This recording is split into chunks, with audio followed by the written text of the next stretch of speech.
नारायण भगवान ने कहा, दक्ष तुमने जो अपराध किया है, जिनकी पूजा करनी चाहिए उनकी पूजा तुमने नहीं की, तुमने शिव का अपमान किया, और शिव का अपमान करने से तुम्हारा कल्याण नहीं हो सकता ना, तुम्हारा कल्याण नहीं हो सकता।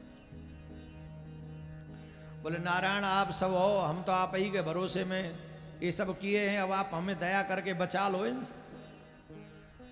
देखो दक्ष एक बात बताएं, बचा तो हम भी नहीं सकते तुम्हें इनसे, पर तुमने हमें अपना इष्ट माना है, हम पे विश्वास किया है, हमने तुम्हें वचन दिया है, इसलिए घबराओ नहीं, हम जाके अपनी सी तो खूब करेंगे, अपनी जैसी तो हम खूब करेंगे, पर हम भी ये जानते हैं कि हम तुम्हें विजय तो नहीं दिलवा सकते।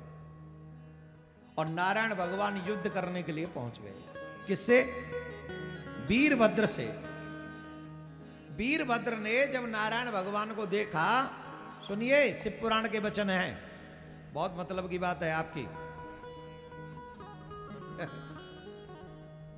बहुत कम सुनने को मिलते होंगे आपको।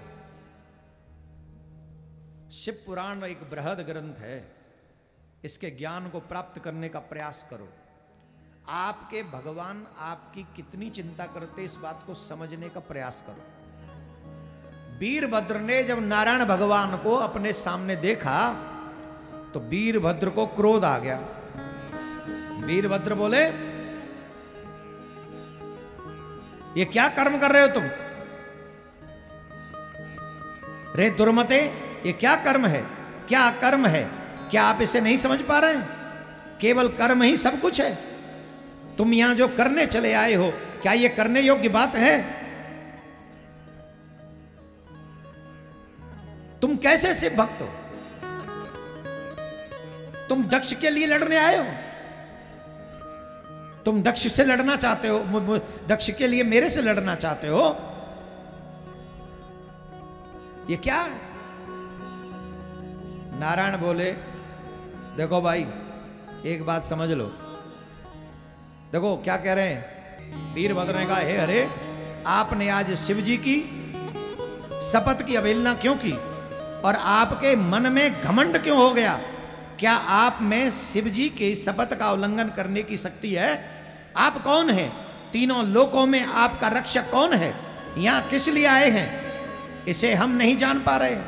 आप दक्ष के यज्ञ के रक्षक क्यों बन गए हो? बताइए, इस यज्ञ में सती ने जो किया था उसे क्या आप नहीं देखा? दधीच ने जो कहा था क्या आपने उसे नहीं सुना?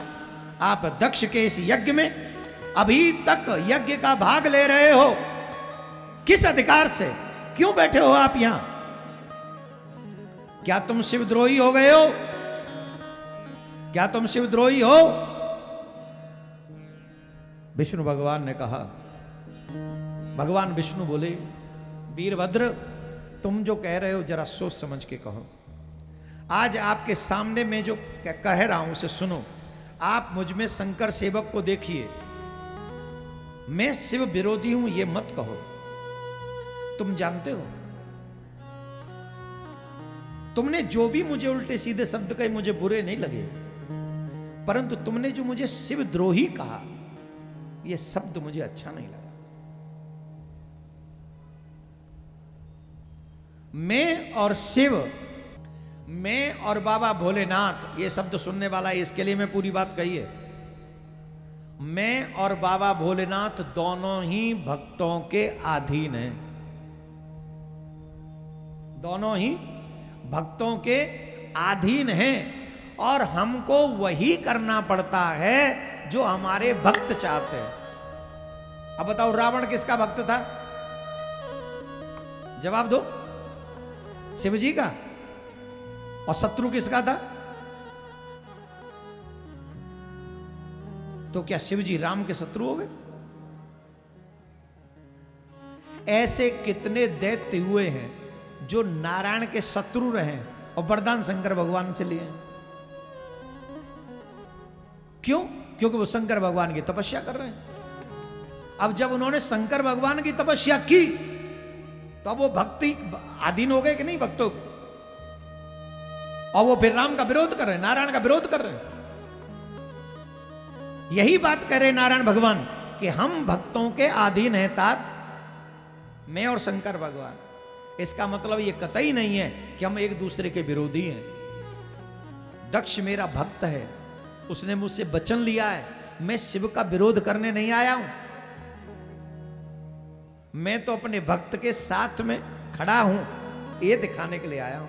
मैं तुम्हें रोकूंगा, तुम मुझे रोको, और ये भी मैं जानता हूं कि मैं तुम्हें रोक नहीं सकूंगा। क्यों? क्योंकि तुम शिव का कार्य करने आए हो। लेकिन हम लड़ेंगे तो तब तक लड़ेंगे ना जब तक हमारा चेला ये ना समझ ले कि भाई बीच में से भाग गए।